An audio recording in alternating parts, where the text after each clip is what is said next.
어제 출범한 시민권익위원회가 어떤 역할을 하게 되고 시민사회는 어떤 기대를 갖고 있는지 좀 더 자세한 이야기 나눠보도록 하겠습니다. 네, 참여자치 20일 박재만 사무처장 나와 있습니다. 안녕하십니까? 네, 안녕하세요. 안녕하십니까. 시민권익위원회에 직접 참여하고 계시는데요. 네. 예, 시민권익위원회 역할과 기능에 대해서 먼저 말씀해 주시죠. 민선 7기 이용섭 시장이 당선되고 앞으로 광주시장은 소통, 혁신, 청렴하게 이끌어가겠다 이렇게 표명을 했는데요. 네. 이제 그런 측면에서 어제 출범한 시민권익위원회는 소통의 방점을 찍고 시민과 시민사회, 행정 간의 어떤 그 소통 창구 역할을 하게 될 것 같고요. 네. 구체적으로는 시민들이 좀 불편함을 느끼고 있는 민원, 그리고 제도 개선, 정책 제안 이런 것들을 받아들여서 위원회 내부의 논의를 통해서 어떤 그 공고를 하거나 또 지역에 갈등이 생기면 그것을 중재하거나 어떤 해소하는 그런 역할을 할 것으로 기대하고 있습니다. 네. 그리고 이전부터 시민사회는 시민과 행정의 소통을 원한다. 그렇게 이야기를 해왔었잖아요. 그러면 이번 시민권익위원회에 기대하는 점 어떤 게 있을까요? 그렇습니다. 지금은 자치, 분권, 시민 참여, 협치의 시대라고 합니다.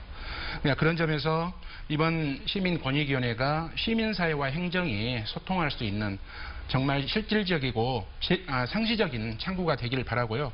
그런 창구를 통해서 시민들의 지혜를 모으거나 시민들이 직접 참여해서 행정을 혁신하거나 지역의 해묵은 현안들이 어떤 해결될 수 있는 매개체 역할이 되었으면 좋겠습니다. 네. 이렇게 기대하시는 부분도 있지만 시민권익위원회 방식이나 역할에 대해서 좀 아쉽다 이런 부분은 좀 발전이 개선이 됐으면 좋겠다 하는 부분도 있을 것 같은데요. 아쉬운 점, 우려되는 점이 몇 가지 있는데요. 네. 첫째는 아쉬운 점은 이번에 그 위원 구성을 보면 그 장애인이나 이주민 등 우리 지역사회의 약자들 그리고 청년 그룹들을 대표할 수 있는 분들이 좀 빠져 있습니다. 네. 네.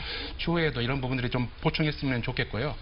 우리가 많이 경험했듯이 새로운 시장님이 취임을 하면 처음에는 의욕적으로 이런 기구나 위원회들이 많이 만들어집니다. 근데 네. 차츰 이게 이벤트화되고 형식화되고 결국에는 유야무야되는데요. 이번에 출범한 권익위는 그런 전철을 좀 밟지 않았으면 좋겠습니다.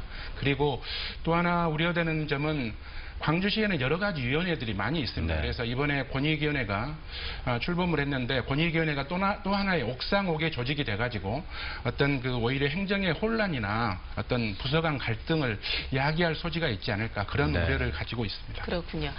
시민권익위원회에 내려진 첫 번째 숙제, 도시철도 2호선입니다. 네. 구체적으로 어떤 내용이 논의되고 있죠? 네, 입학하자마자 선생님한테 어렵고 힘든 숙제를 받았는데요. 그러게요. 바로 도시철도 2호선 공론화 문제입니다.